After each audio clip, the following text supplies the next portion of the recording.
तो good evening students, कैसे हैं आप? चलिए, जैसे कि आपको पता है कि टर्म 1 के एग्जाम्स हो चुके हैं और टर्म 1 का जो भी सिलेबस है वो आप कवर कर चुके हो। अब टर्म 2 की जो टेंशन है वो लेना छोड़ दो, क्योंकि टर्म 2 का जो सिलेबस है और जो पैटर्न ऑफ एग्जाम है वो हम आपको ऑलरेडी बता चुके हैं। अब तक जितने भी वीडियोस हमने आपको प्रोवाइड किए उन सभी वीडियोस का लिंक डिस्क्रिप्शन में गिवन है, आप जरूर जाकर देख लीजिएगा। लेकिन फिलहाल आज हम टर्म 2 के फर्स्ट चैप्टर से स्टार्ट करने वाले हैं। इंट्रोडक्टरी मैक्रो इकोनॉमिक्स और स्टैटिस्टिक्स फॉर इकोनॉमिक्स, ये दोनों बुक्स आपको लाइव करवाई जाएंगी, सारे नोट्स प्रोवाइड किए जाएंगे और पूरा कंटेंट आपको दिया जाएगा। आज के इस लेक्चर में हम इंट्रोडक्टरी माइक्रो इकोनॉमिक्स के एक नए चैप्टर से स्टार्ट कर रहे हैं, जो टर्म 2 का पहला चैप्टर है, दैट इज प्रोडक्शन फंक्शन। तो जो भी डिटेल्स हैं वो आज के इस लेक्चर में आपको पूरी मिल जाएंगी। जो नोट्स हैं वो आपको हमारे टेलीग्राम ग्रुप में मिल जाएंगे। ये जितने भी नोट्स हैं उसके लिए आपको हमारा टेलीग्राम ग्रुप ज्वाइन करना है, फ्री ऑफ कॉस्ट। ये सारे नोट्स आपके लिए अवेलेबल रहेंगे। टेलीग्राम जो हमारा चैनल है उसका लिंक डिस्क्रिप्शन में गिवन है। आपको एक चीज बता दें भाई कि वीडियो को लाइक और अपने सभी फ्रेंड्स के साथ शेयर जरूर करते जाइएगा। अपने सभी फ्रेंड्स के साथ शेयर जरूर करते जाइएगा। और ये भी बता दें, अगर फर्स्ट टाइम चैनल पर आए हैं तो चैनल को सब्सक्राइब कर लीजिए, क्योंकि सब्सक्राइब करने के बाद ही आप हमारे साथ चैट कर सकते हैं। कोई डाउट है तो वो भी पूछ सकते हैं। तो करें फिर स्टार्ट। तैयार हैं? जल्दी से एक बार बता दीजिए कमेंट सेक्शन में। इंट्रोडक्टरी माइक्रो इकोनॉमिक्स का पहला चैप्टर, क्लास 11 टर्म 2, बहुत ही आसान है।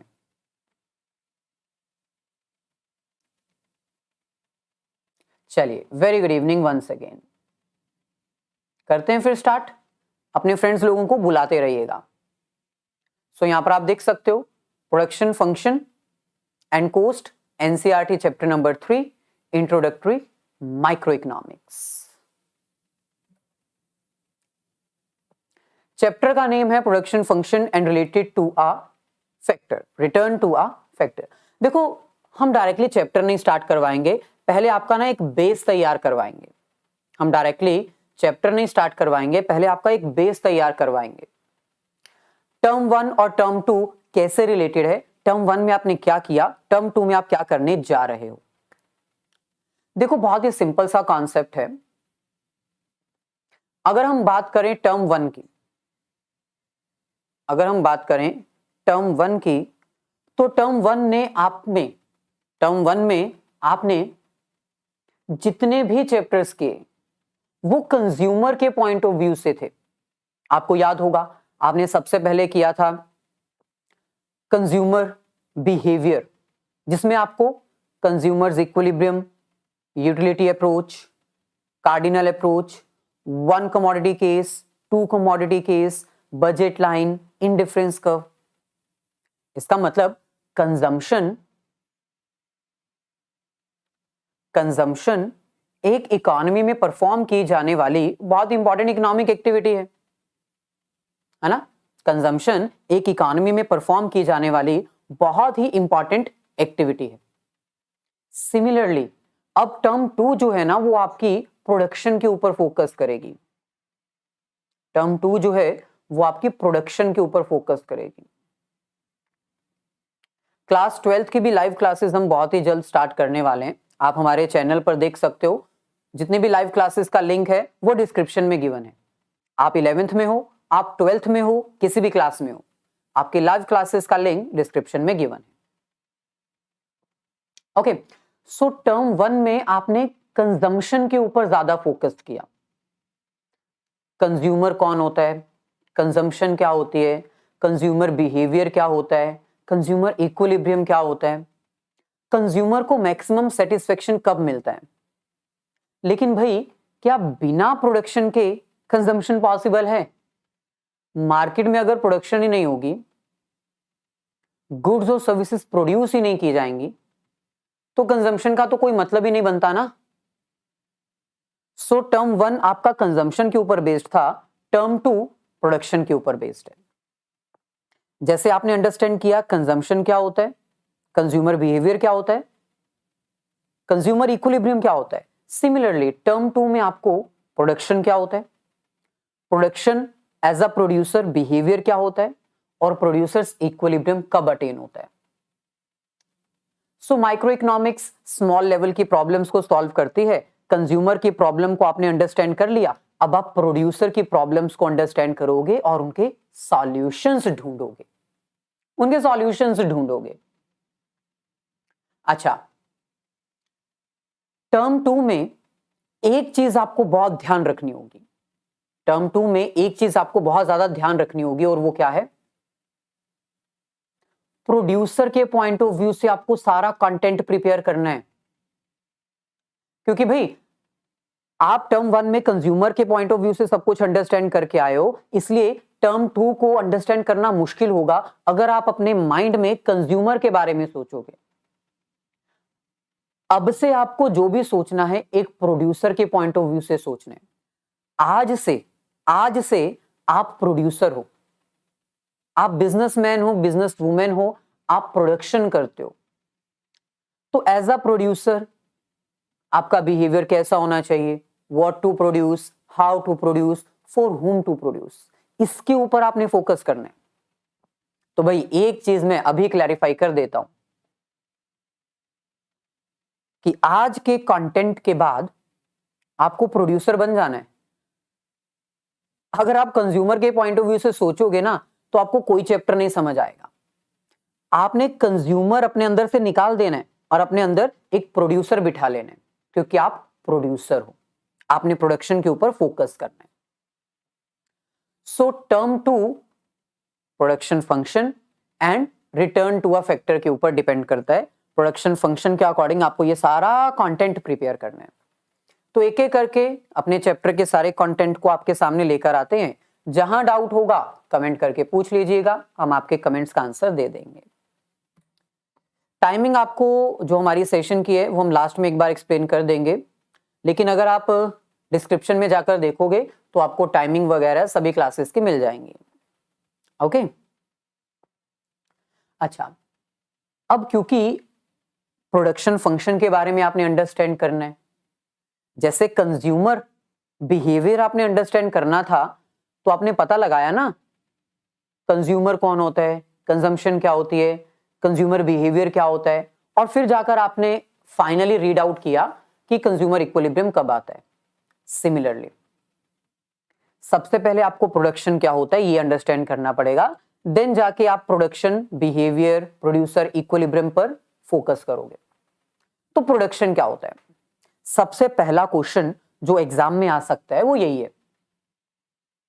आपको एग्जाम्पल देकर पूछ सकते हैं कि क्या ये प्रोडक्शन है, या फिर आपको पूछा जा सकता है कि प्रोडक्शन क्या होती है उसको एक्सप्लेन करो।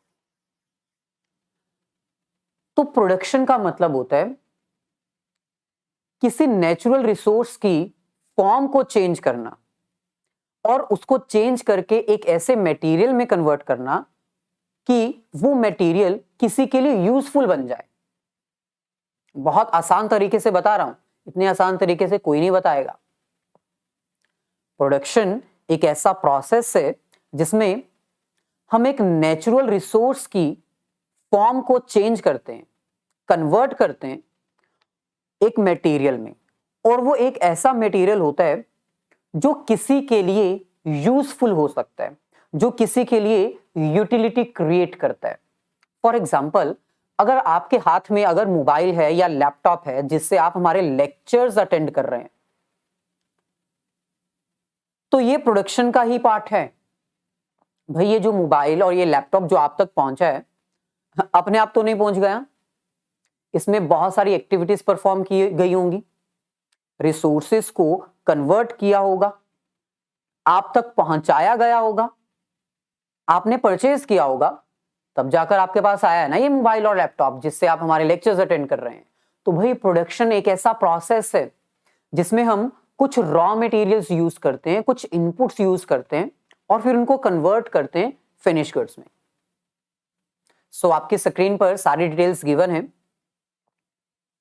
Production is a process, production is a process of using some inputs and converting them into output. भाई प्रोडक्शन एक प्रोसेस होता है जिसमें हम कुछ रॉ मटेरियल्स को, कुछ इनपुट्स को आउटपुट में कन्वर्ट करते हैं। भाई अगर आप स्वेटर्स की बात करो, शर्ट्स, टी शर्ट्स की बात करो, तो इनके लिए जो रॉ मटेरियल होता है, जो कपड़ा होता है, उसको फिनिश गुड्स में यानी शर्ट्स और टी शर्ट्स में कन्वर्ट किया जाता है। इस प्रोसेस को, इस कन्वर्जन के प्रोसेस को हम प्रोडक्शन कहते हैं।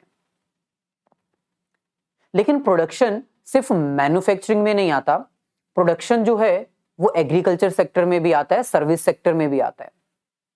तो प्रोडक्शन की 3 कैटेगरीज आपको अंडरस्टैंड करनी पड़ेगी। Category number 1, it is a process of converting raw material into finish goods. मतलब जब हम प्रोडक्शन की बात करते हैं ना, जब हम प्रोडक्शन की बात करते हैं तो उसमें रॉ मटेरियल जो कि नेचुरल रिसोर्स हो सकता है, उसको हम कन्वर्ट करते हैं फिनिश गुड्स में।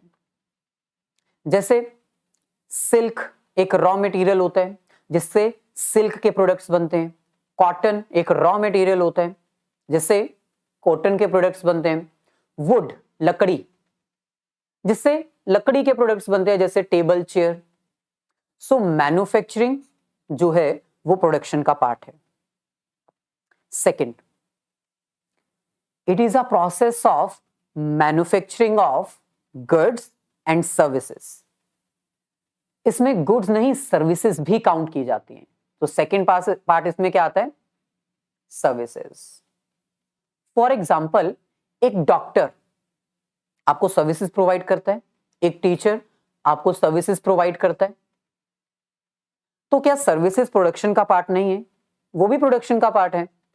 आप जिस नेटवर्क को यूज करते हो, चाहे वो वोडाफोन है, आइडिया है, जियो है, एयरटेल है, किसी भी नेटवर्क को आप यूज करते हो हमारे लेक्चर्स अटेंड करने के लिए, लाइव इसको वॉच करने के लिए, तो ये जो आपको नेटवर्क सर्विसेज प्रोवाइड की जाती है, ये भी प्रोडक्शन का पार्ट है। Third category, it is a process of producing. Producing in the form of crops. भाई आप व्हीट, राइस, कोई भी क्रॉप प्रोड्यूस कर रहे हो, वो भी प्रोडक्शन का पार्ट है। यानी इन शॉर्ट हम ये कह सकते हैं प्रोडक्शन एक इकोनॉमिक एक्टिविटी है। Production is an economic activity.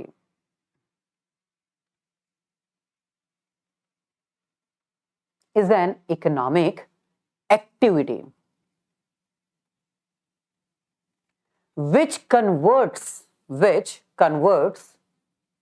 ध्यान से समझना, which converts the form of raw material, the form of raw material or natural resources, the form of natural resources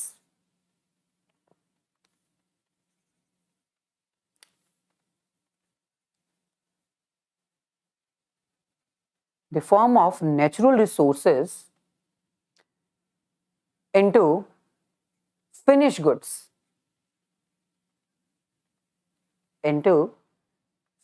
goods, which creates utility। सबसे ज्यादा important last line है, which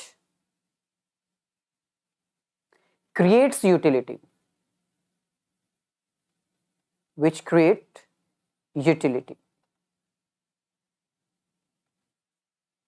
that is production। Very good evening Akshay, हम एकदम बढ़िया हैं, आप कैसे हैं बताओ भाई। देखो प्रोडक्शन ना एक इकोनॉमिक एक्टिविटी होती है, ऑब्वियसली जिसको परफॉर्म किया जाता है अपनी लाइवलीहुड अर्न करने के लिए, अपनी जिंदगी व्यतीत करने के लिए, अपनी लाइफ को आगे बढ़ाने के लिए। और इसको करता कौन है? प्रोड्यूसर।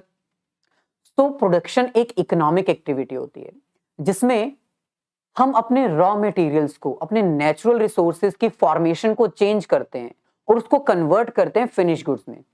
और वो फिनिश गुड्स, ध्यान से सुनना, और वो फिनिश गुड्स कुछ ऐसे गुड्स होती हैं जो यूटिलिटी क्रिएट करती हैं, जो यूजफुल होती हैं। जब तक वो यूजफुल नहीं होंगी तब तक वो प्रोडक्शन में काउंट नहीं होंगी। सो सबसे ज्यादा इंपॉर्टेंट, इट क्रिएट्स यूटिलिटी। चलिए आगे बढ़ते हैं। प्रोडक्शन एक ऐसा प्रोसेस है, सिंपल वे में अगर देखा जाए, जहां पर हम अपने रॉ मटेरियल्स को, इनपुट्स को आउटपुट में कन्वर्ट करते हैं और फिर उसको यूज करते हैं।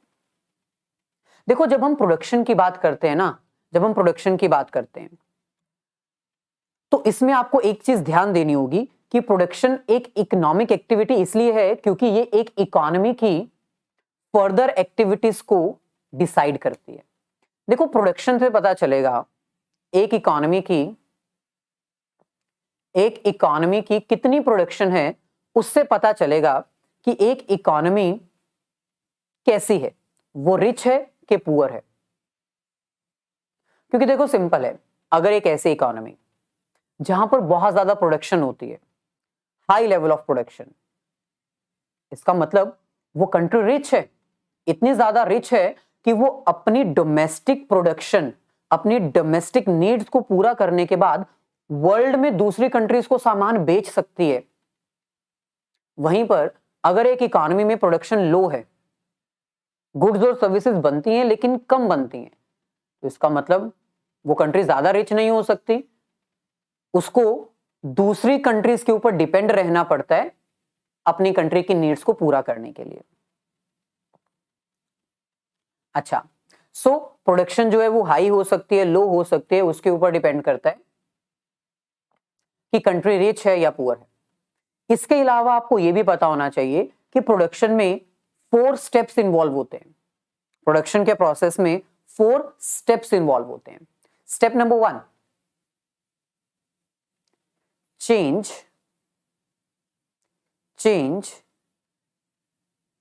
in the form of natural resources.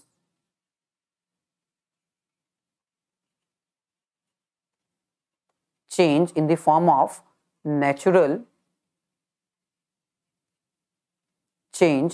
of natural resources. अब देखो होता क्या है, अगर आप किसी भी प्रोडक्ट का नेचुरल रिसोर्स चेंज करना चाहते हो तो वो प्रोडक्शन का पहला प्रोसेस होता है। अगर मैं बात करूं एक लकड़ी की, एक वुड, उसका ज्यादा यूज नहीं हो सकता है, लेकिन अगर उसी लकड़ी को हम कन्वर्ट करें, उसकी नेचुरल फॉर्म को चेंज करें, टेबल, चेयर, अलमीरा, डोर, विंडो, तो उसकी यूटिलिटी बढ़ सकती है। तो प्रोडक्शन में सबसे पहला स्टेप क्या होता है? एक नेचुरल फॉर्म्स को चेंज करना। ओके, सेकंड, चेंज इन, देखो हमने नेचुरल फॉर्म चेंज कर दी, अब हमें उसकी प्लेस को चेंज करना है। Change in place of resource. जब तक आप प्रोडक्ट की प्लेस को चेंज नहीं करोगे तब तक उसकी यूटिलिटी होगी नहीं, क्योंकि भाई एक पर्टिकुलर प्रोडक्ट किसी पर्टिकुलर एरिया में सबसे ज्यादा डिमांडेड होता है, किसी पर्टिकुलर एरिया में डिमांड उसकी कम होती है।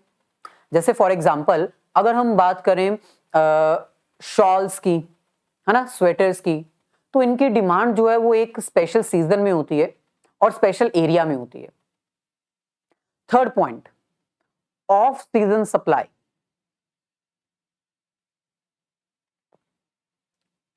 Off season supply. अब आपको यहां पर यह भी ध्यान देना होगा कि कई बार ऑफ सीजन सप्लाई हमें करनी पड़ती है। जैसे विंटर वेयर प्रोडक्ट की सप्लाई जो है वो विंटर में ही होगी, समर्स में तो हो नहीं सकती, तो ये भी प्रोडक्शन के प्रोसेस में आता है। फोर्थ स्टेप, लास्ट,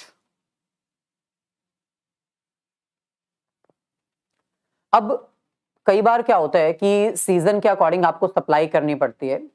लास्ट में ये जो प्रोडक्शन की जाती है इसमें बहुत सारी सर्विसेज यूज होती हैं। Services, utilisation of services, utilisation of services, ये 4 चीजें हैं जो प्रोडक्शन में काउंट होती हैं। देखो, जो स्टूडेंट्स इन 4 स्टेप्स को समझ लेंगे उनको पता चल जाएगा प्रोडक्शन क्या होता है, और फिर वो एग्जाम में इजीली एक्सप्लेनेशन भी दे सकते हैं, और अगर कोई एग्जांपल आएगी तो उसको रीड करके पता भी कर सकते हैं कि प्रोडक्शन है क्या। एग्जाम्पल की हेल्प से हम आपको एक्सप्लेन करते हैं। मान लो कि आपने वूलन सूट या फिर वूलन का कोई प्रोडक्ट बनाना है, तो सबसे पहले तो आपको वूल चाहिए होगी, जो एक नेचुरल रिसोर्स है। उस नेचुरल रिसोर्स को आप वीविंग के थ्रू, स्पिनिंग के थ्रू कन्वर्ट करोगे। तो पहला प्रोसेस क्या होता है प्रोडक्शन में? कन्वर्जन। आपको एक नेचुरल रिसोर्स जो है वो कन्वर्ट करना पड़ेगा, उसकी फॉर्म चेंज करनी पड़ेगी। सो प्रोडक्शन में पहली चीज क्या आती है? Change in the form of natural resource. Production क्या होता है? ये एक ऐसा प्रोसेस होता है जिसमें हम अपने रॉ मटेरियल्स को, अपने इनपुट्स को कन्वर्ट करते हैं फिनिश गुड्स में। Second, change in the place of resources. अब भाई ये जो वुलन सूट आपने बनाया है, इसकी जो पर्टिकुलर डिमांड होगी वो नॉर्थ साइड ज्यादा हो सकती है, जहां पर बहुत ज्यादा सर्दी पड़ती है, जहां बहुत ज्यादा ठंड पड़ती है। साउथ में भी थोड़ा कम होगी। तो आपको अपनी प्रोडक्शन का जो प्लेस है वो भी चेंज करना पड़ेगा ट्रांसपोर्टेशन के थ्रू आपको वो चेंज करना पड़ेगा। तो क्या ट्रांसपोर्टेशन प्रोडक्शन में आता है? Obviously yes. एक प्लेस से दूसरे प्लेस तक लेकर जाना, एक जगह से दूसरी जगह लेकर जाना, एक ऐसी जगह जहां पर उस प्रोडक्ट की यूटिलिटी ज्यादा है, एक ऐसी जगह प्रोडक्ट की सप्लाई करना, एक ऐसे जगह प्रोडक्ट को पहुंचा देना जहां पर उसकी यूटिलिटी ज्यादा है, ये भी प्रोडक्शन में ही आता है। इसके बाद उसको वेयर हाउस में स्टोर करके रखना। वेयर हाउस समझते हो ना? गोडाउन में उसको स्टोर करके रखना। अब कई बार क्या होता है कि मार्केट में ऑफ सीजन चल रहा होता है, जैसे विंटर का एक स्पेशल सीजन होता है जब बहुत ज्यादा ठंड पड़ती है, तो उस समय ही तो वो यूज किया जाएगा, तब तक हमें उसको स्टोर करके रखना पड़ेगा। तो storage services, warehouse services, ये भी प्रोडक्शन के प्रोसेस में आता है। फोर्थ पॉइंट, प्रोडक्ट को वूल से वुलन सूट में कन्वर्ट करने के लिए जो भी मशीन्स यूज की गई हैं, जो भी लेबर की सर्विसेज यूज की गई हैं, जो भी अमाउंट इन्वेस्ट की गई है, ये सब भी प्रोडक्शन में आता है। इन शॉर्ट, ये चार चीजें अगर आपके माइंड में आ चुकी हैं, अगर ये चार चीजें आपके माइंड में आ चुकी हैं, तो आपको पता चल चुका है कि प्रोडक्शन होता क्या है। यहां तक कोई डाउट? प्रोडक्शन क्या है, यहां तक कोई डाउट? इन सिंपल वर्ड्स, भाई production is an outcome of some inputs. अगर शॉर्ट में आप अंडरस्टैंड करना चाहते हो, डिटेल में हमने आपको बता दिया कि भाई आखिरकार प्रोडक्शन होता क्या है। प्रोडक्शन जिसमें नेचुरल फॉर्म जो है वो चेंज की जाती है। प्रोडक्शन वो है जिसमें प्लेस चेंज होती है। प्रोडक्शन वो है जिसमें हमारी ऑफ सीजन सप्लाई होती है। प्रोडक्शन वो है जहां पर बहुत सारी सर्विसेज यूटिलाइज की जाती हैं। सो इन शॉर्ट, प्रोडक्शन एक ऐसा प्रोसेस है जिसमें हम इनपुट्स को यूज करते हैं आउटपुट जनरेट करने के लिए। यानी हम रॉ मटेरियल को यूज करते हैं फिनिश गुड्स बनाने के लिए। अब देखा जाए, इसमें दो चीजें स्पेसिफाई की गई हैं। पहला इनपुट्स और दूसरा क्या है? आउटपुट। प्रोडक्शन एक ऐसा प्रोसेस है जिसमें हम हमारे इनपुट्स को कन्वर्ट करते हैं आउटपुट में। यहां पर इनपुट्स का मतलब है रॉ मटेरियल। जैसे फॉर एग्जांपल, अगर टेबल बनाना है तो उसके लिए रॉ मटेरियल वुड, लकड़ी का टेबल बनाना है तो उसके लिए रॉ मटेरियल वुड। तो जब हम अपने वुड को कन्वर्ट करेंगे टेबल में, तो वो प्रोसेस हमारा कहलाएगा production process. So production is an outcome of some inputs. Input में हमें क्या क्या चाहिए? सिर्फ रॉ मटेरियल चाहिए क्या? बताओ, इनपुट में हमें क्या सिर्फ रॉ मटेरियल चाहिए? ऑब्वियसली नहीं। इनपुट में हमें लैंड, लेबर, कैपिटल और मशीन, ये सारे फैक्टर्स चाहिए। ये सभी चीजें चाहिए हमें प्रोडक्शन करने के लिए, और इन सबको हम क्या कहते हैं? Inputs, factors of production. क्या कहते हैं? Factors of production. इन सबको हम कहते हैं फैक्टर्स ऑफ प्रोडक्शन। सो ये सब हम इनपुट्स यूज करते हैं फिनिश गुड्स प्रिपेयर करने के लिए। आगे बढ़ते हैं। जब प्रोडक्शन की बात की जाती है तो ये मैं आपको ऑलरेडी बता चुका हूं कि प्रोडक्शन में प्रोडक्शन ऑफ गुड्स भी आता है, जिसको हम मैन्युफैक्चरिंग कहते हैं, जैसे shirts, T shirts, table, chair, अलमीरा, डोर, बेड्स, फर्नीचर, ये सब क्या आता है? Production of goods. Production of services भी इसमें आता है, यानी अगर हम टेलीकॉम सर्विसेज की बात करें, doctor services, teacher services, lawyer, accountant, ये सब भी प्रोडक्शन है। सर ये प्रोडक्शन कैसे है? भाई देखो, सिंपल सा कॉन्सेप्ट है। प्रोडक्शन एक ऐसी इकोनॉमिक एक्टिविटी है जो किसी के लिए यूटिलिटी क्रिएट करती है। भाई आप बीमार हो, आपको डॉक्टर की सर्विसेज चाहिए, डॉक्टर आपको सर्विसेज दे रहा है और आप उसको यूज कर रहे हो, यानी डॉक्टर की सर्विसेज आपके लिए यूजफुल हैं क्योंकि आप बीमार हो। तो प्रोडक्शन एक ऐसी इकोनॉमिक एक्टिविटी जो किसी के लिए यूटिलिटी क्रिएट करे, जो किसी की जरूरत को पूरा कर दे, वो प्रोडक्शन है। तो production of goods like shirt, T shirt, production of services, doctor services, lawyer services, accountant services, telecom services, और ऐसे ही प्रोडक्शन ऑफ क्रॉप्स, जो खेतीबाड़ी की जाती है, wheat, rice and other crops की जो प्रोडक्शन की जाती है, वो भी प्रोडक्शन के प्रोसेस में है, क्योंकि भाई वीट, राइस ये किसी ना किसी के लिए यूटिलिटी क्रिएट करती हैं। किसी ना किसी के लिए क्या? सभी के लिए करती हैं। ये तो सभी के लिए करती हैं। सो प्रोडक्शन एक ऐसी इकोनॉमिक एक्टिविटी है जो इनपुट्स को आउटपुट में कन्वर्ट करती है, रॉ मटेरियल को फिनिश गुड्स में कन्वर्ट करती है, और वो फिनिश गुड्स किसी के लिए यूजफुल होती हैं, किसी के लिए यूजफुल होती हैं, उसकी वांट्स को, उसकी नीड्स को पूरा करते हैं। अब हम बढ़ते हैं आगे। आपके इस चैप्टर में प्रोडक्शन फंक्शन एक इंपॉर्टेंट टर्म है। प्रोडक्शन फंक्शन एक इंपॉर्टेंट टर्म है। प्रोडक्शन क्या होता है ये आपको पता चल गया। प्रोडक्शन एक ऐसी एक्टिविटी जिसमें रॉ मटेरियल्स को कन्वर्ट किया जाता है फिनिश गुड्स में, ताकि वो किसी के लिए यूजफुल हो सकें, किसी की वांट को पूरा कर सकें। लेकिन प्रोडक्शन फंक्शन क्या होता है? फंक्शन बहुत ही सिंपल कॉन्सेप्ट है। Production function is the relation between input and output,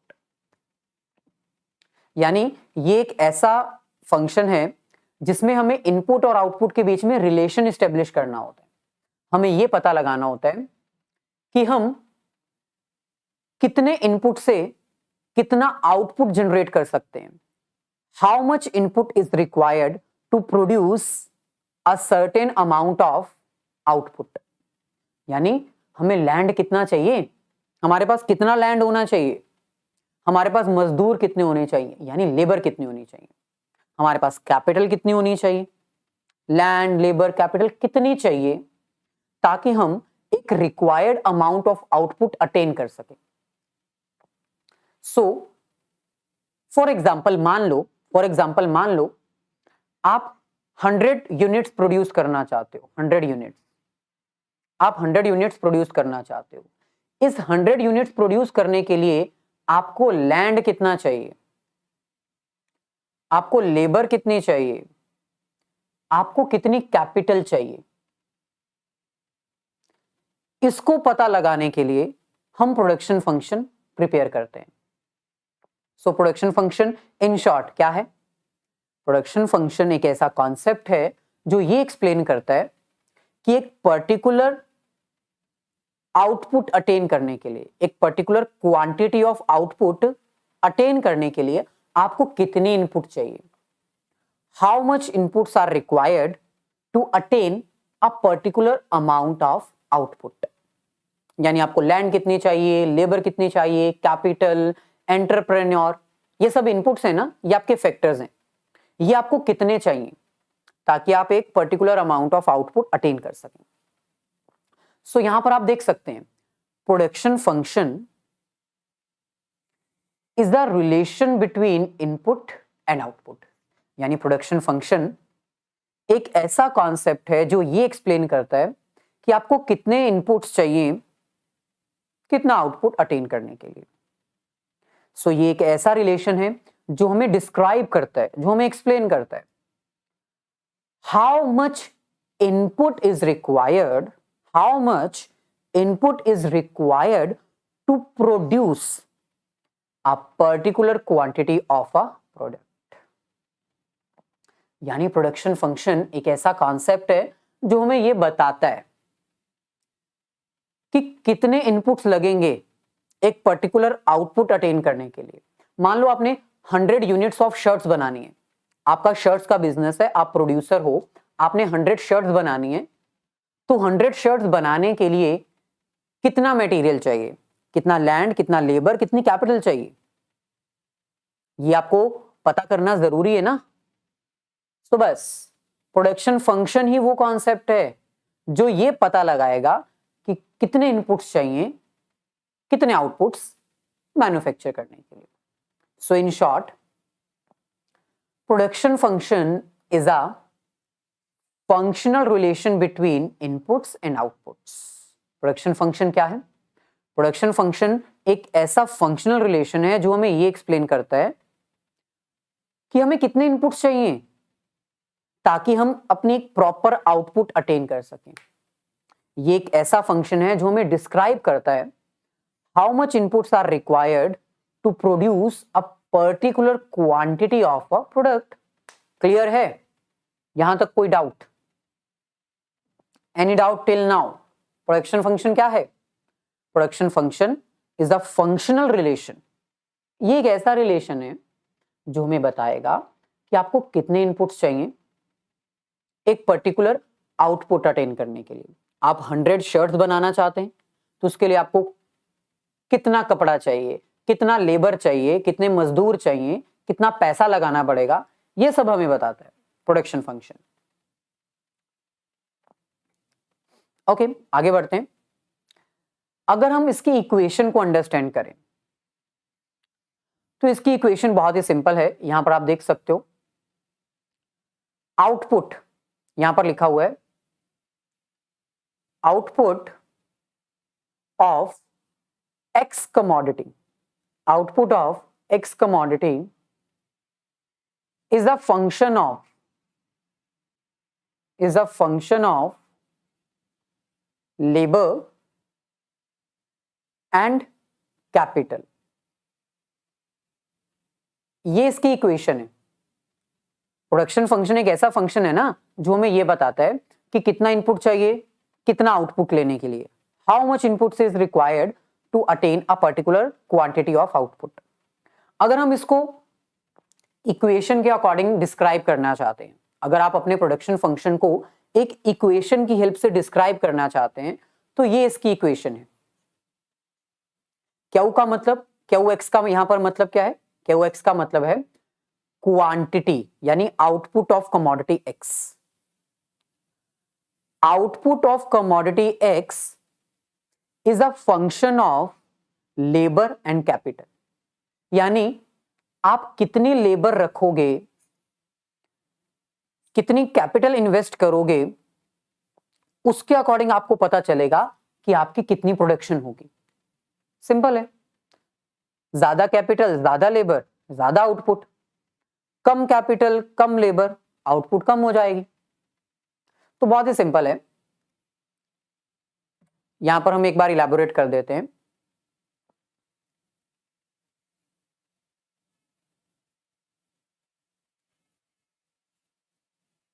ये इसकी इक्वेशन है और इस इक्वेशन का मतलब क्या है इस इक्वेशन का मतलब है कि अगर आप आउटपुट अटेन करना चाहते हो, फॉर एग्जांपल 40 यूनिट्स, आप आउटपुट अटेन करना चाहते हो 40 यूनिट्स, 40 शर्ट्स और टी शर्ट्स बनाना चाहते हो, तो वो किसके ऊपर डिपेंड करता है? वो डिपेंड करता है लैंड के ऊपर, लेबर के ऊपर, कैपिटल के ऊपर। मान लो आपने 10 लेबर रखी है और 1 लाख रुपीज आपने इन्वेस्ट किए, तो ये आपकी इक्वेशन है प्रोडक्शन फंक्शन की, ये आपकी इक्वेशन है। यानी 40 यूनिट्स ऑफ आउटपुट अटेन करने के लिए आपको 10 लेबर और 1 लाख ऑफ कैपिटल इन्वेस्ट करनी पड़ेगी। That is production function. और प्रोडक्शन फंक्शन की ये क्या है? ये अकाउंटिंग इक्वेशन एक तरह से आप कह सकते हो, जिसको हम मैथमेटिकल इक्वेशन भी कहते हैं। सो एक बार अच्छे से देख लीजिए। QX का मतलब है output of commodity X, F का मतलब यहां पर है फंक्शन, L का मतलब है लेबर और K का मतलब है कैपिटल। तो output of X commodity is the function of labour and capital as an input. यानी एज एन इनपुट आपने कितनी लेबर, कितनी कैपिटल इन्वेस्ट की है, उसके ऊपर डिपेंड करता है कि आपकी फाइनल आउटपुट कितनी आएगी, आउटकम कितनी आएगी। ये आपके सामने एक एग्जांपल दे रखी है, जल्दी से इसको रीड आउट कर लेते हैं। For example, if we say 10 units of capital and 5 units of labour is required to produce 100 units of product. अगर आप ये कहना चाहते हो कि 100 यूनिट्स ऑफ आउटपुट प्रोड्यूस करने के लिए आपको 10 लाख कैपिटल एंड 5 लेबर चाहिए, तो आप इसको शॉर्ट फॉर्म में इक्वेशन में कैसे लिखोगे? इस स्टेटमेंट को अगर आप इक्वेशन में लिखना चाहते हो तो कैसे लिखोगे? बहुत ही सिंपल है। इक्वेशन का फॉर्मूला क्या है? Quantity of x commodity is a function of labour and capital. तो सिंपल है, अगर आप 100 यूनिट्स मैन्युफैक्चर करना चाहते हो एक्स कमोडिटी की, तो इसके लिए आपको लेबर चाहिए 5 और 10 लाख की इन्वेस्टमेंट। तो इस तरह आपकी अकाउंटिंग इक्वेशन बन जाएगी, प्रोडक्शन फंक्शन की इक्वेशन बन जाएगी। बहुत ही आसान है, आसानी से 1 मार्क्स आपको मिल जाएंगे। इतना क्लियर? यहां तक किसी को कोई डाउट? बहुत ही आसान चैप्टर है।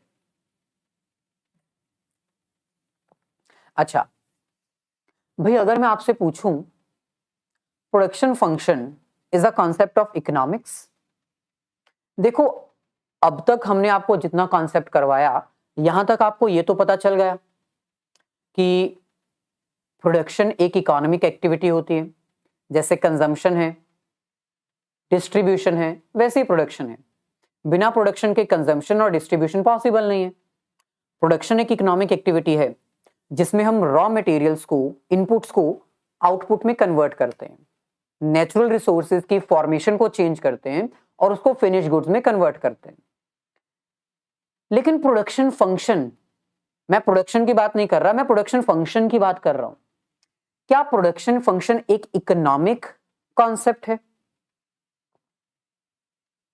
सर, प्रोडक्शन फंक्शन एक ऐसा कॉन्सेप्ट है जिसकी हेल्प से हम ये पता लगाते हैं कि हमें कितना रॉ मटेरियल चाहिए फिनिश गुड्स बनाने के लिए। अगर हम 100 शर्ट्स और टी शर्ट्स बनाना चाहते हैं तो हमें कपड़ा कितना चाहिए, मजदूर कितने चाहिए और पैसा इन्वेस्ट करने के लिए कितना चाहिए, प्रोडक्शन फंक्शन तो ये बताता है। तो क्या ये इकोनॉमिक कॉन्सेप्ट है? तो आंसर है नहीं, पॉसिबली नॉट। ये एक इकोनॉमिक कॉन्सेप्ट नहीं है, ये एक टेक्निकल कॉन्सेप्ट है। जो टेक्नीशियंस होते हैं ना, वो देखते हैं कि किस तरह की मशीन है, लेबर कैसी है, कौन सी गुड्स और सर्विसेज प्रोड्यूस करनी है, फिर वो बताते हैं। जो टेक्नीशियंस होते हैं, जो इंजीनियर्स होते हैं ना, वो बताते हैं कि कितना इनपुट चाहिए 100 शर्ट्स और टी शर्ट्स बनाने के लिए। सर, अगर ये इकोनॉमिक कॉन्सेप्ट नहीं है तो ये हम कर क्यों रहे हैं?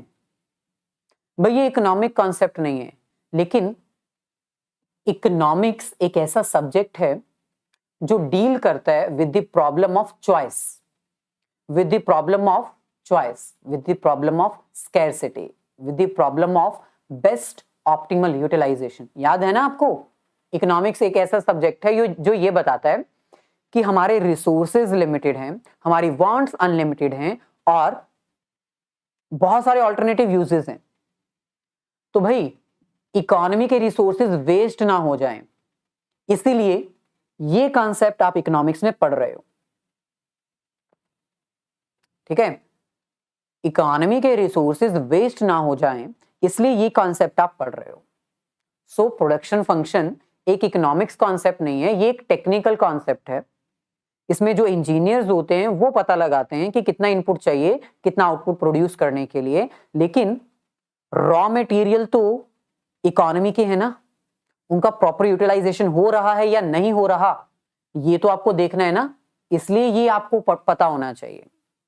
सो प्रोडक्शन फंक्शन एक इकोनॉमिक कॉन्सेप्ट नहीं है, ये एक टेक्निकल कॉन्सेप्ट है जो कि टेक्नीशियंस के द्वारा परफॉर्म किया जाता है। प्रोडक्शन फंक्शन एक टेक्निकल रिलेशन है।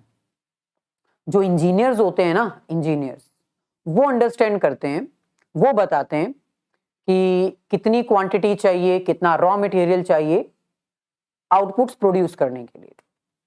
So production function is purely a technical relation. ये एक टेक्निकल रिलेशन है जो हमें ये बताता है कि कितने इनपुट्स चाहिए आउटपुट प्रोड्यूस करने के लिए। Next, production function is an estimate. Obviously yes. Production function क्या एक एस्टिमेट होता है? Obviously yes. भाई प्रोडक्शन फंक्शन में हमें यह पता लगाना होता है ना कितने इनपुट्स चाहिए आउटपुट प्रोड्यूस करने के लिए। हमें यही पता लगाना होता है प्रोडक्शन फंक्शन में कि हमें कितने इनपुट्स चाहिए, कितना लेबर चाहिए, कितनी कैपिटल चाहिए, कितना रॉ मटेरियल चाहिए फिनिश गुड्स मैन्युफैक्चर करने के लिए। तो क्या ये एक एस्टिमेट होता है? ऑब्वियसली ये एक एस्टिमेट है, क्योंकि भाई इनपुट्स कितने चाहिए आउटपुट प्रोड्यूस करने के लिए ये हमेशा ट्रू नहीं हो सकता। ये हमेशा ट्रू नहीं हो सकता क्योंकि टेक्नोलॉजीज, नॉलेज और वर्कर्स की एफिशिएंसी चेंज होती रहती है। कुछ नहीं कहा जा सकता, है ना। फ्यूचर में जो आउटपुट है वो बढ़ भी सकती है, कम भी हो सकती है। सो ये एक एस्टिमेट होता है, एक्चुअल रियलिटी नहीं होती है। ओके, अब हम आगे बढ़ते हैं। यहां तक किसी का कोई डाउट है क्या? Very good evening. जिन्होंने क्लास थोड़ा लेट ज्वाइन की है, रिवाइंड करके सारा कंटेंट देख लीजिएगा। फ्यूचर की क्लासेस का लिंक डिस्क्रिप्शन में गिवन है। यहां तक किसी का कोई डाउट?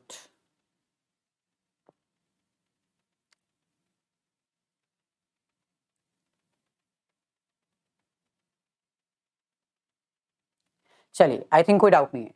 देखो, प्रोडक्शन फंक्शन एक ऐसा कॉन्सेप्ट है जिसमें हम इनपुट और आउटपुट के बीच में एक रिलेशन एस्टेब्लिश करते हैं और ये पता लगाने की कोशिश करते हैं कि कितने इनपुट्स चाहिए आउटपुट की क्वांटिटी को अटेन करने के लिए। और यहां पर आपको पता होना चाहिए कि इनपुट्स हम किनको कहते हैं। What are the inputs? Inputs are the factors of production. यानी प्रोडक्शन करने के लिए हमें कौन कौन से फैक्टर्स चाहिए, कौन कौन से इनपुट्स चाहिए। सो इसका मतलब प्रोडक्शन के प्रोसेस में पहली चीज जिसको सबसे ज्यादा इंपॉर्टेंस हमने देनी है वो क्या है? Factors of production. सबसे पहली चीज जिसको सबसे ज्यादा इंपॉर्टेंस हमने देनी है वो है इनपुट्स, क्योंकि भाई अगर इनपुट्स नहीं होंगे तो हम आउटपुट अटेन नहीं कर पाएंगे। अगर इनपुट्स नहीं होंगे तो हम आउटपुट अटेन नहीं कर पाएंगे। सो फैक्टर्स ऑफ प्रोडक्शन कह लो, चाहे इनपुट्स कह लो, चाहे रॉ मटेरियल कह लो, बात तो एक ही है। तो प्रोडक्शन के प्रोसेस को, प्रोडक्शन फंक्शन के कॉन्सेप्ट को डिटेल में अंडरस्टैंड करने से पहले हमें फोकस करना है इनपुट्स के ऊपर। What are the inputs for the production purpose? वो कौन कौन से इनपुट्स हैं जो प्रोडक्शन के प्रोसेस में हम यूज करते हैं। सो जो कॉमन फैक्टर्स ऑफ प्रोडक्शन है वो है land, labour, capital, entrepreneur, machines, buildings. मतलब जो चीजें प्रोडक्शन के लिए यूज की जाती हैं वो फैक्टर्स ऑफ प्रोडक्शन बन जाती हैं। जो चीजें प्रोडक्शन के कॉन्सेप्ट में यूज की जाती हैं गुड्स और सर्विसेज प्रोड्यूस करने के लिए, वो फैक्टर्स ऑफ प्रोडक्शन बन जाती हैं। सो फैक्टर्स ऑफ प्रोडक्शन क्या होते हैं? Factors of production means those things which are used as an input in the production process. बहुत ही सिंपल है. फैक्टर्स ऑफ प्रोडक्शन यानी वो सारी आइटम्स, वो सारी चीजें जो प्रोडक्शन के प्रोसेस में यूज की जाती हैं, प्रोडक्शन के प्रोसेस में यूज की जाती हैं आउटपुट फिनिश गुड्स मैन्युफैक्चर करने के लिए. और कॉमनली जो ये होती हैं वो है लैंड, लेबर, कैपिटल और चौथे नंबर पे एंटरप्रेन्योर. लैंड, लेबर, कैपिटल और एंटरप्रेन्योर, ये चार जो है ना, ये मेन फैक्टर्स ऑफ प्रोडक्शन कहलाते हैं जिनको हम प्रोडक्शन के प्रोसेस में यूज करते हैं. थोड़ा सा आगे बढ़ते हैं. Classifications of factors of production. Classification of factors of production यानी ये जो फैक्टर्स ऑफ प्रोडक्शन है, क्या इनकी कोई कैटेगरी है? क्या इनकी डिवीजन की जा सकती है? Obviously yes. अभी जो मैंने आपको फैक्टर्स ऑफ प्रोडक्शन बताए, देखो उनमें से कुछ फैक्टर तो होंगे फिक्स्ड नेचर के. अभी जो मैंने आपको फैक्टर्स ऑफ प्रोडक्शन बताए, उनमें से कुछ फैक्टर्स होंगे फिक्स्ड नेचर के और कुछ होंगे वेरिएबल नेचर के. यानी जब एक बिजनेस में प्रोडक्शन की जाती है ना, तो उसमें दो तरह के फैक्टर यूज होते हैं. First one is fixed factor and the second one is variable factor. देखो बहुत ही सिंपल कॉन्सेप्ट है. कुछ ऐसे फैक्टर्स जो ओवर द टाइम कांस्टेंट रहते हैं, चेंज नहीं करते, वो कहलाते हैं फिक्स्ड फैक्टर. मान लो आपके बिजनेस में एक मशीन है. आपके बिजनेस में एक मशीन है. एक मशीन है और इस मशीन की कैपेसिटी है कि ये 0 से लेकर 1000 यूनिट्स तक की प्रोडक्शन कर सकती है. मान लो आपके बिजनेस में एक मशीन है और ये मशीन 0 से लेकर 1000 यूनिट्स तक की प्रोडक्शन कर सकती है. और आपका बिजनेस 800 यूनिट्स बनाना चाहता है. तो क्या इसके लिए एक नई मशीन लेने की जरूरत है? ऑब्वियसली नहीं. यानी आप 0 से लेकर 1000 यूनिट्स तक प्रोडक्शन कर सकते हो. जब तक आपकी प्रोडक्शन 1000 यूनिट्स से नीचे रहेगी, तब तक आपकी मशीन कांस्टेंट रहेगी. आपको एक और मशीन लेने की जरूरत नहीं है. आप उसी मशीन को यूज करते हुए अपनी 1000 यूनिट्स तक की प्रोडक्शन इजीली कर सकते हो. तो सिंपल है. प्रोडक्शन के प्रोसेस में कुछ ऐसे फैक्टर्स यूज किए जाते हैं, कुछ ऐसे इनपुट्स यूज किए जाते हैं जो फिक्स्ड रहते हैं, चेंज नहीं करते. चाहे आउटपुट कम होती जाए, चाहे आउटपुट बढ़ती जाए, चाहे आप प्रोडक्शन ज्यादा करो, चाहे आप प्रोडक्शन कम करो, लेकिन वो फिक्स्ड रहती है. That is known as fixed factor of production. So those factors which remain fixed, which does not changes with the change in output, उसको हम कहते हैं फिक्स्ड फैक्टर. जैसे लैंड. आपके पास एक लैंड है जिसके ऊपर एक मशीन है बिल्डिंग के अंदर, और उस मशीन को आप 1000 यूनिट्स तक गुड्स प्रोड्यूस करने के लिए यूज कर सकते हैं, तो वो तो रहेगी फिक्स. लेकिन भाई दूसरी तरफ प्रोडक्शन के प्रोसेस में कुछ ऐसे फैक्टर्स भी यूज होते हैं जो ओवर द टाइम चेंज होते रहते हैं. अगर आप ज्यादा प्रोडक्शन करना चाहते हो तो आपको वो फैक्टर्स बढ़ाने पड़ेंगे. अगर आप कम प्रोडक्शन करना चाहते हो तो आपको वो फैक्टर्स कम करने पड़ेंगे. That is recognised as variable factor, यानी जो आउटपुट के ऊपर डिपेंड करते हैं. ऐसे फैक्टर्स जो आउटपुट के बढ़ने से, प्रोडक्शन के बढ़ने से बढ़ जाएं. प्रोडक्शन ज्यादा करोगे तो वेरिएबल फैक्टर की रिक्वायरमेंट भी ज्यादा हो जाएगी. अगर प्रोडक्शन कम करोगे तो वेरिएबल फैक्टर्स की रिक्वायरमेंट भी कम हो जाएगी. जैसे फॉर एग्जांपल लेबर. भी अगर ज्यादा प्रोडक्शन करनी है तो मजदूर ज्यादा चाहिए, है ना. इलेक्ट्रिसिटी की सप्लाई ज्यादा चाहिए, रॉ मटेरियल ज्यादा चाहिए अगर ज्यादा प्रोडक्शन करोगे. अगर कम प्रोडक्शन करोगे तो उसकी रिक्वायरमेंट कम होती जाएगी. तो ऐसे फैक्टर्स जो चेंज होते रहेंगे, जिनका चेंज होना लेवल ऑफ आउटपुट के ऊपर डिपेंड करता है, उनको हम कहते हैं वेरिएबल फैक्टर. तो इन शॉर्ट हम ये कह सकते हैं, प्रोडक्शन यानी इनपुट को आउटपुट में कन्वर्ट करना। प्रोडक्शन करने के लिए आपको कुछ इनपुट्स चाहिए, उन इनपुट्स को हम फैक्टर्स ऑफ प्रोडक्शन कहते हैं। ये फैक्टर्स ऑफ प्रोडक्शन फिक्स्ड भी होते हैं, वेरिएबल भी होते हैं। फिक्स्ड वो होते हैं जो ओवर द टाइम चेंज नहीं करते, कांस्टेंट रहते हैं। वेरिएबल वो होते हैं जो over the time period change होते रहते हैं, प्रोडक्शन के ऊपर डिपेंड करते हैं। प्रोडक्शन बढ़ेगी तो वेरिएबल फैक्टर्स भी बढ़ेंगे, प्रोडक्शन कम होगी तो वेरिएबल फैक्टर भी कम हो जाएंगे। अब हम बढ़ते हैं नेक्स्ट कॉन्सेप्ट के ऊपर। सर, क्या फिक्स्ड फैक्टर हमेशा फिक्स्ड रहते हैं? क्या फिक्स्ड फैक्टर हमेशा फिक्स्ड रहते हैं, ये चेंज नहीं करते, मतलब कभी नहीं बढ़ेंगे, हमेशा कांस्टेंट रहेंगे?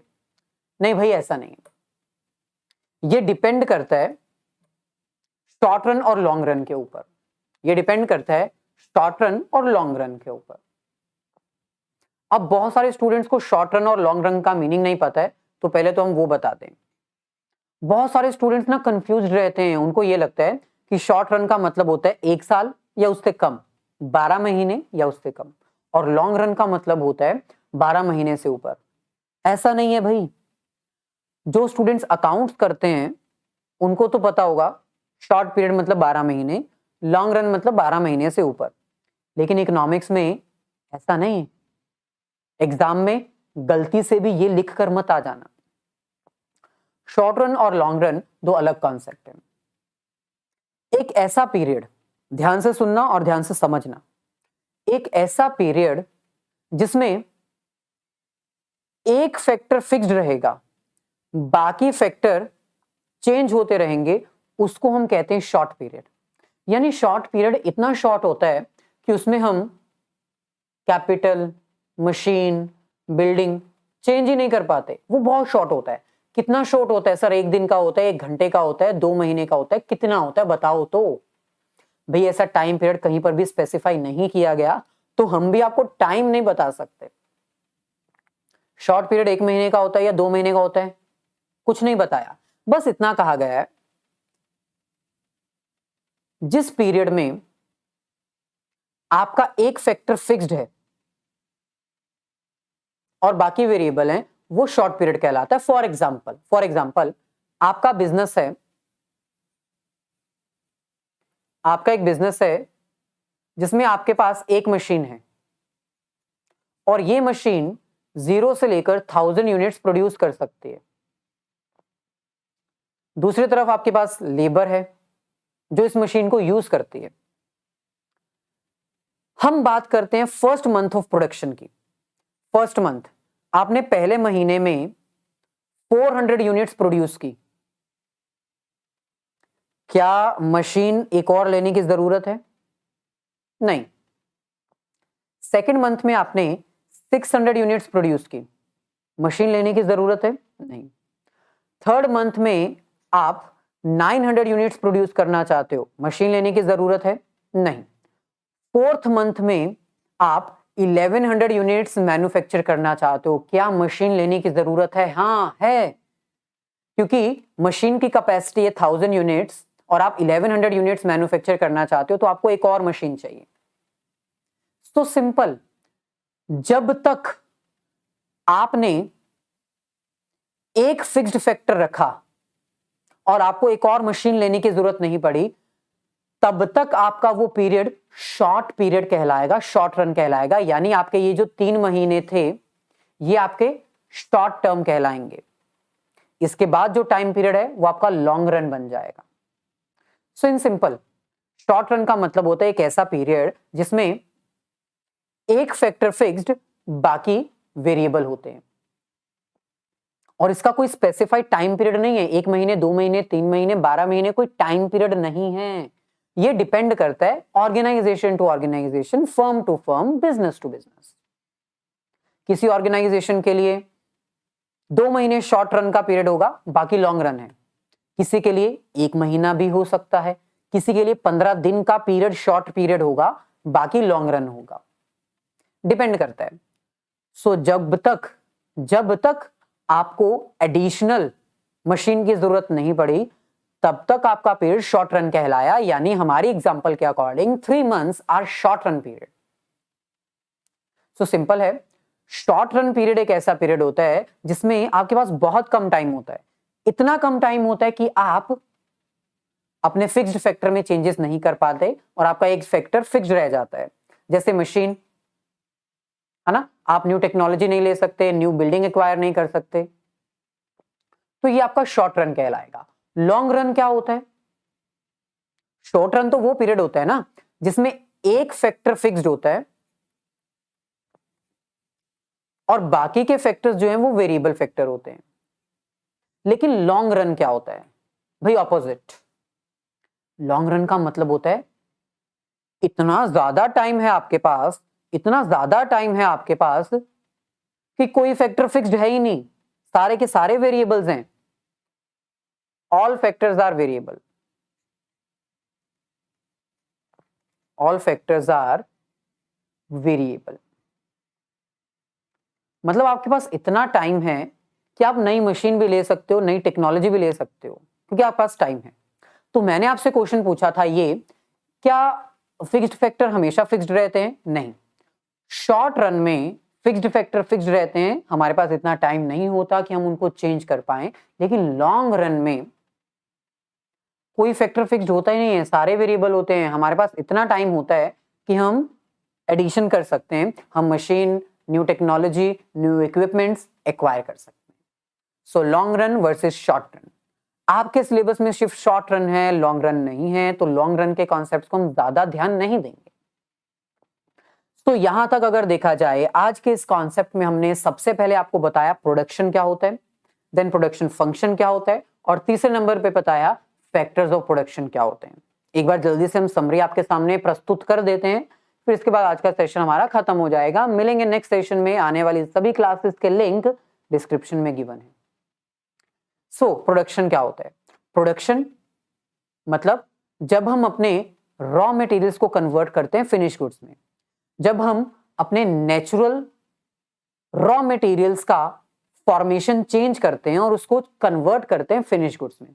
प्रोडक्शन में मैन्युफैक्चरिंग ऑफ गुड्स आती है, प्रोडक्शन ऑफ सर्विसेज आती हैं, प्रोडक्शन ऑफ क्रॉप्स भी आती हैं। प्रोडक्शन एक ऐसी इकोनॉमिक एक्टिविटी होती है जिसके परफॉर्म करने से मार्केट में यूटिलिटी क्रिएट होती है, यानी जब कोई गुड्स प्रोड्यूस की जाती हैं तो उससे किसी कंज्यूमर की जरूरत पूरी होती है, उसकी वांट सेटिस्फाई हो जाती है, उसको हम प्रोडक्शन कहते हैं।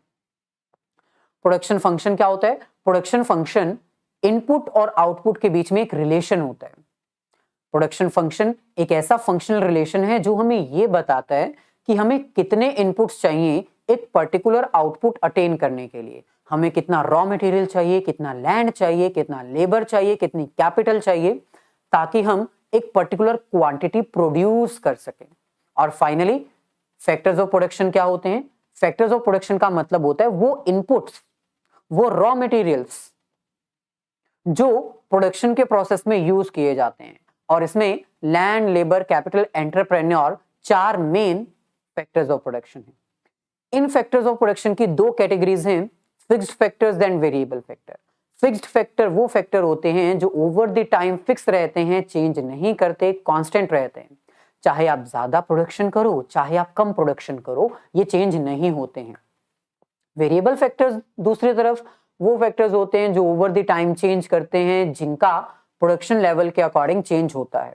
अगर आप ज्यादा प्रोडक्शन करोगे तो आपको ज्यादा फैक्टर्स चाहिए, अगर कम प्रोडक्शन करोगे तो कम चाहिए, फॉर एग्जांपल लेबर। और फाइनली यहां पर हमारा कॉन्सेप्ट कंप्लीट हो जाता है। आने वाले सेशंस में हम इस चैप्टर को कंप्लीट करेंगे। वीडियो अच्छी लगी है तो लाइक और शेयर जरूर कर दीजिएगा। आई होप आपका कोई डाउट नहीं है। सो मिलेंगे नेक्स्ट सेशन में। All the very best, have a nice day and great day.